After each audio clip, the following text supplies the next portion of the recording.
9:07, these protests, I mean, genuinely, does anyone know how they're going to end, when they will end and in what manner they will end?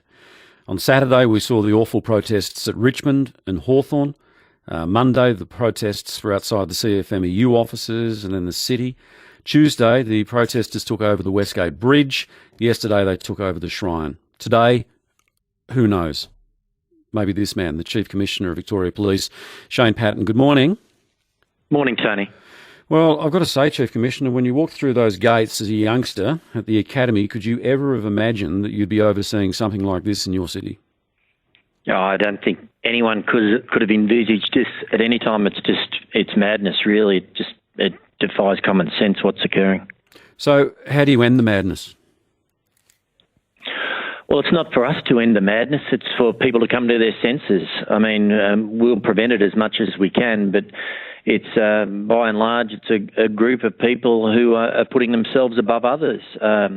We realise, and I've said this constantly, we realise people are fatigued. We realise they're tired, they're frustrated. I've publicly said, I've pleaded with people, don't come in. Stop the protesting. It's not going to change anything. The bottom line is the Chief Health Officer has put in place directions. We don't get to pick and choose which laws we enforce, and we have to do that. One of the key reasons why people can't go out and do this protesting at the moment, irrespective of what their views are, is because simply the risk of the COVID spread is just too great in terms of convergence and mass gathering. So we don't have a choice. We have to enforce it, and we do. But the end of it, it's up to the people just to come to their common senses. I mean, I don't think they're doing themselves any favour or any cause they may purport to have. But, Chief Commissioner, it would appear that tactic's not working at the moment. I mean, how long can you hold out until they do come to their, to quote you, common senses? Because they're not showing any evidence of that at the moment. And you talk about, the super spreader being a risk and, a real threat. Well, so too the threat to innocent civilians like we saw on the Westgate Bridge. Oh, absolutely. And as I said in a press conference the other day, I can't begin to imagine how scary it must have been to see a group of aggressive, predominantly men the other day, taking over the Westgate Bridge, moving in and out of cars, some damage being caused, the fright that people must have been experiencing. We will continue to do what we can in trying to stop them, but I think we've seen that from the couple of thousand it was the other day, that certainly that number had dropped significantly to yesterday, and the group had changed in terms of its composition as well. So yesterday we saw, we've been reporting 450, others up to 600, so, between 400 to 600 people yesterday, so that dropped markedly from the other day.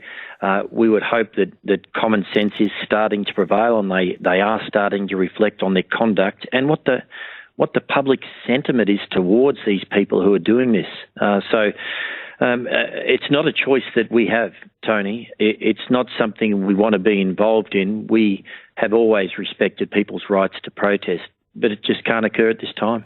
Okay, I just want to ask you about the tactics you're employing. I just want to play you a grab. It's about 10 seconds. These are the sounds emanating from the Shrine yesterday.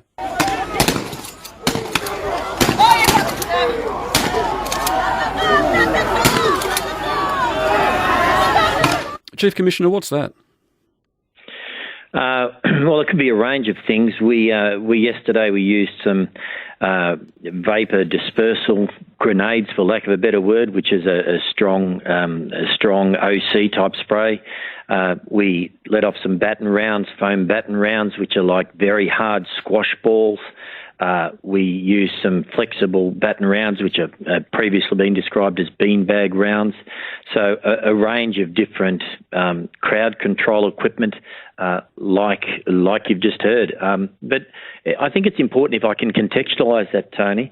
When we cordoned off that group down there at the Shrine, that was around 2-ish or whatever, there was a large component of them there. They chose the location.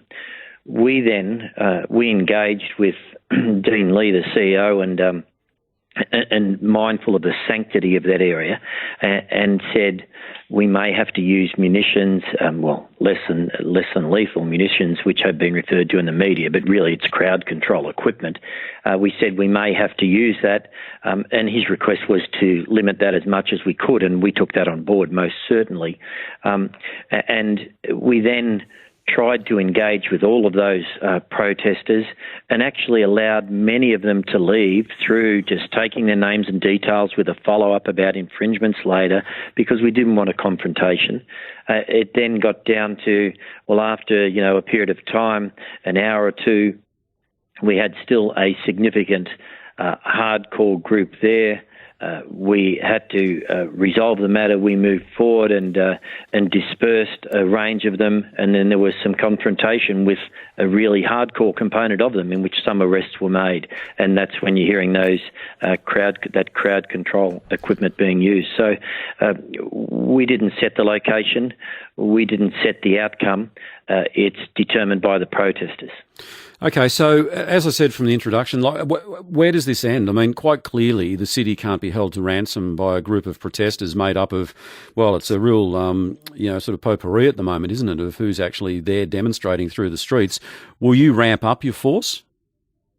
We'll stay the distance. It's as simple as that. We won't tolerate the city being held to ransom. After the Westgate Bridge scenario the other day, I said we'd adopt different tactics. We did. By and large, they were very successful, and we didn't allow the city to be held to ransom, to use your words, if you like. I mean, there was a couple of hours where we continually engaged, and they're trying to be mobile, but nonetheless we were arresting them all along the way and breaking up so they couldn't converge into large groups. We will continue to review our tactics and do what we need to, but be in no doubt, we don't want anyone to come in at all, and we don't want to be engaged in this work, but we are very committed and will absolutely stay the distance. Does it place pressure on us? Yeah, indeed it does, but it's not a choice we have. And I hate to sound like a broken record, but the Chief Health Officer sets the guidelines, he sets the directions. Such is the risk. He doesn't allow public gatherings, and then we just can't allow it. So we'll continue to enforce. And backed up by the new figures which have come through, 766 new local cases. 766, and therein lies the problem, which is what you were saying from the outset. One of the problems here is the potential super spreader effect. Yeah, and I have no health expertise at all, but just my layperson's interpretation would say, if you've got upwards between 400 and 600 people yesterday at a demonstration, many who are anti-vaxxers, who won't be vaccinated, many who weren't wearing masks, or if they were wearing masks, the only ones who were to cover up and hide their identity. The concern for me is that risk of spread, which is why we try to stop them gathering.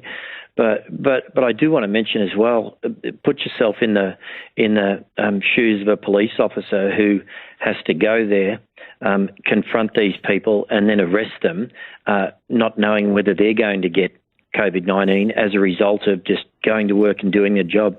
We had one protester bit one of our members yesterday when they were being arrested, and there's been footage, there's lots of different footage going around. You can see our members, my police officers, trying to pull masks up over their faces. They're arresting them on different occasions. It's not fair. It's not fair on the police. It's not fair on the community.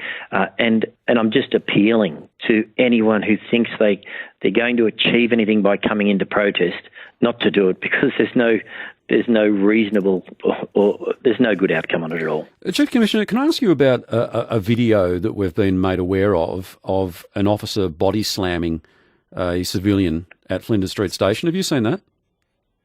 I was shown that this morning, and it's quite confronting, isn't it? Yeah, it does look confronting, and if it's the same one we're talking about, where there's a couple of officers standing around and one comes up and for whatever reason throws him to the ground.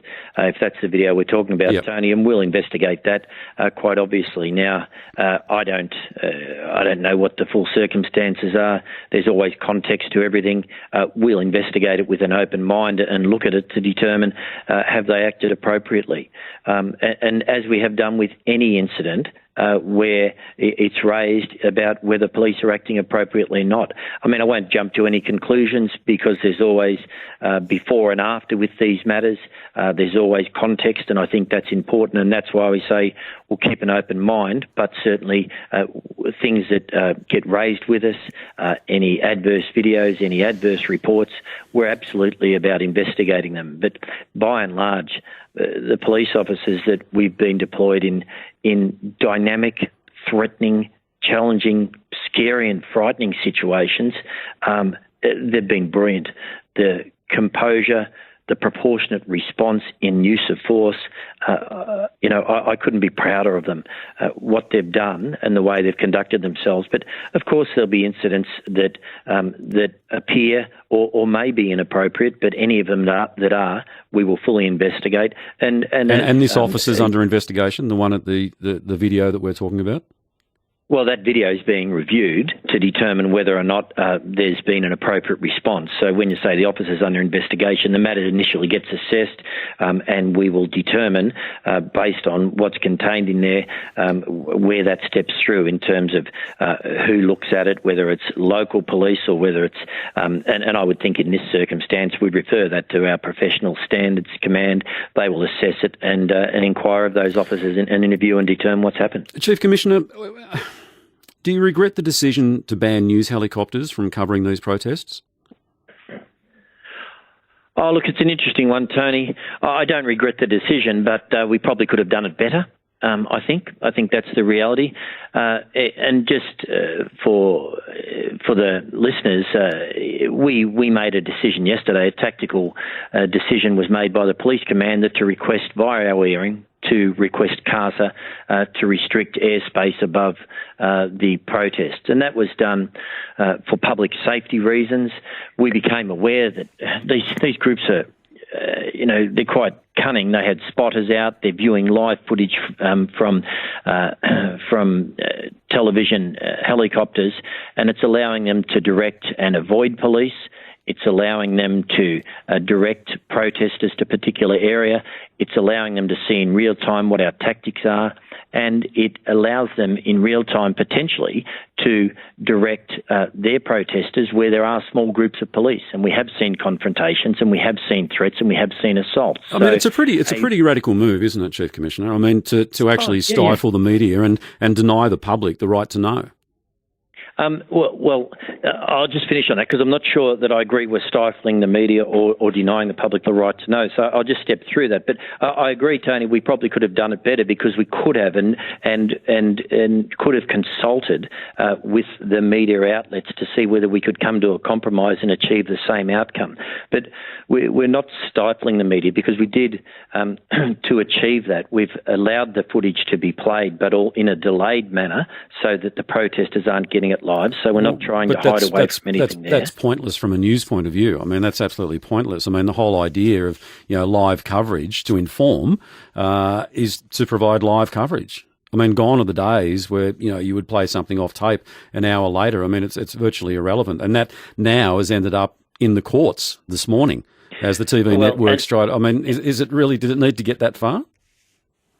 Well, as I said, we could have done it better by consulting in the first instance and seeing whether we could achieve the same outcome. But I just do want to come back to your point, Tony, about denying the live coverage. We're not denying the live coverage at all. They're on the ground, the media are on the ground, and they're involved in there, and they're getting their live coverage, and we're working with them. And so you're getting complete live feed about what's happening in terms of engagement with protesters all across the city and everywhere. And so there's no denial of that. This is when you get a big overview looking down from a helicopter, and it's allowing a tactical advantage and a public safety risk to be gained by the protesters. So there's no denial of live feed. The live feed is still being made on the ground. We're not covering anything up. It's all we're simply saying is from a helicopter above, looking down in a tactical view, we can't allow that in a live feed.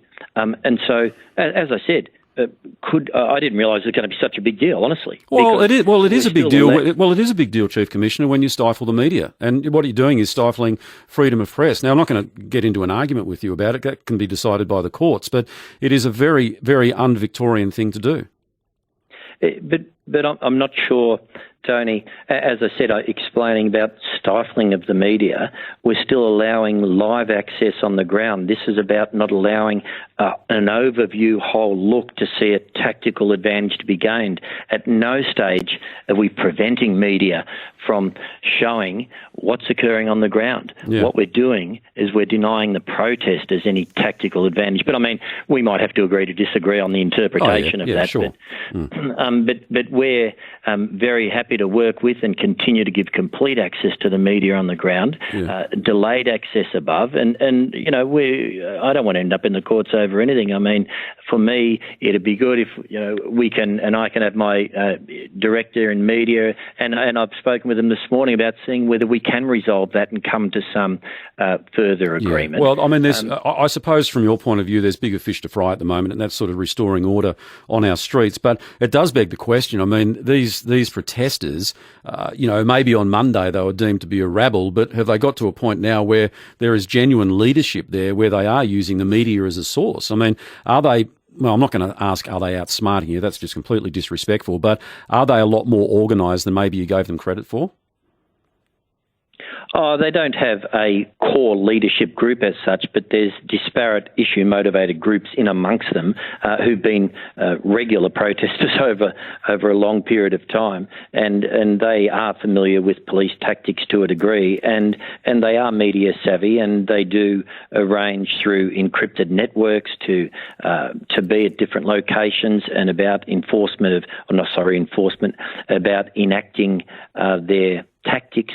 So they're organised to a degree. There's no doubt about that at all. And they are a concern to us. And when you have so many different groups involved, and we saw people in yesterday's protest who were involved in Saturday's protest. Yesterday's protest wasn't the same composition that we saw from the Westgate Bridge by any stage of the game. Yesterday's protest had a lot of, I'd call them the freedom rally people from the weekend. So it's people who are just coming out just to protest randomly, and many of them you can't reason with. And it's going to take some time to do that, I guess, if ever. But look, just before we let you go, I just want to get your view quickly on mandatory vaccinations. Will you make that an edict for your members? It's something I am actively considering at this stage, and I will have some announcements on that in the near future as to whether we do or we don't. But it's something I am seriously considering, and it's my preliminary view at this stage that it's probably an appropriate way to go. So no jab, no job, essentially, for police, potentially. Oh, I don't know whether it's no job. It's certainly something we would work through, as we always do whenever we're faced with complex scenarios. But given that the engagement that police have and our public servant employees that have in terms of we're working in hotel quarantine, we're going to numerous different scenarios, we're on the borders, we're with members of the public and everything. My preliminary views are I don't think it's unreasonable to be saying, well, we should be vaccinated. But that final determination hasn't been made, but that's where I'm heading towards, yeah. Chief Commissioner, I've probably taken up too much of your time, but we really do appreciate it. And look, I know that there will be people who will say, question the tactics of the police, but we know you're doing your utmost, and you're up against a bit of a beast that we haven't seen in this town for quite some time, and we hope it can be resolved, and we hope whatever tactics you are employing certainly don't end in the worst case scenario. So good luck, and thank you very much for your time this morning. Thanks, Tony. Appreciate it. Thank you. It's 9:26.